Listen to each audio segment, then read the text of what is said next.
Price lord. ದೇವರ ನಮಗೆ ಸ್ತೋತ್ರ ಉಂಟಾಗಲ್ಪಡಲಿ. ಪ್ರೀತಿಯುಳ್ಳ ದೇವ ಜನರೇ, ಯೇಸು ಕ್ರಿಸ್ತನ ಹೆಸರಿನಲ್ಲಿ ನಾನು ನಿಮ್ಮನ್ನು ವಂದಿಸುತ್ತೇನೆ. ಯೋಹಾನ 16ನೇ ಅಧ್ಯಾಯ 20ನೇ ವಚನದಲ್ಲಿ ವಾಕ್ಯ ರೀತಿಯಾಗಿ ಬರೆಯಲ್ಪಟ್ಟಿದೆ. ಆದರೆ ನಿಮ್ಮ ದುಃಖವು ಹೋಗಿ ಆನಂದ ಬರುವುದು ಎಂದು ವಚನ ಬರೆಯಲ್ಪಟ್ಟಿದೆ.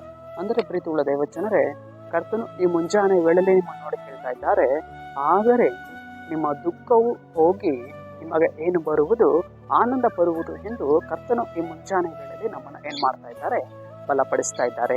ನಮ್ಮ ಜೀವಿತದಲ್ಲಿ ನಮಗೆ ಇರುವಂತಹ ಎಲ್ಲ ದುಃಖವಾದ ಪರಿಸ್ಥಿತಿಗಳನ್ನ ಕರ್ತನು ಏನ್ ಮಾಡುವವರಾಗಿದ್ದಾರೆ, ಮಾರ್ಪಡಿಸುವವರಾಗಿದ್ದಾರೆ.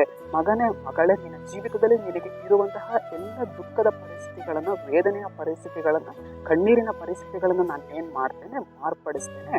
ನಿನ್ನ ಜೀವಿತದಲ್ಲಿ ಸಂತೋಷವನ್ನು ಕೊಂಡು ಬರ್ತೇನೆ, ಆನಂದವನ್ನು ಕೊಂಡು ಬರ್ತೇನೆ ಎಂದು ಕರ್ತನ್ ಈ ಮುಂಜಾನೆ ವೇಳೆಯಲ್ಲಿ ನೋಡಿ ಹೇಳ್ತಾ ಇದ್ದಾರೆ. ಎಲ್ಲ ವಿಧವಾದ ಒಂದು ದುಃಖಗಳು, ಎಷ್ಟೋ ವಿಧವಾಗಿ ಒಂದು ಹೋರಾಟವನ್ನು ನಮ್ಮ ಜೀವಿತದಲ್ಲಿ ಅದು ಮಾಡಿಕೊಂಡಿರುತ್ತೆ. ಆ ಸಮಯದಲ್ಲಿ ನಾವು ಬಿದ್ದು ಹೋಗಿರ್ತೇವೆ. ಆದರೆ ನಾವು ಕರ್ತನ ಸಮ್ಮುಖಕ್ಕೆ ಹೋಗಿ ಪ್ರಾರ್ಥಿಸಬೇಕು. ಕರ್ತನೆ, ನಿಮ್ಮ ದುಃಖ ಎಲ್ಲವನ್ನ ನಾನು ತೆಗೆದಾಕ್ತೇನೆ, ನಿಮ್ಮ ಜೀವಿತದಲ್ಲಿ ನಾನು ಆನಂದ ಕೊಡ್ತೇನೆ, ಸಂತೋಷ ಕೊಡ್ತೇನೆ ಅಂತ ನೀನು ಹೇಳಿದೆಯಲ್ಲ ಸ್ವಾಮಿ.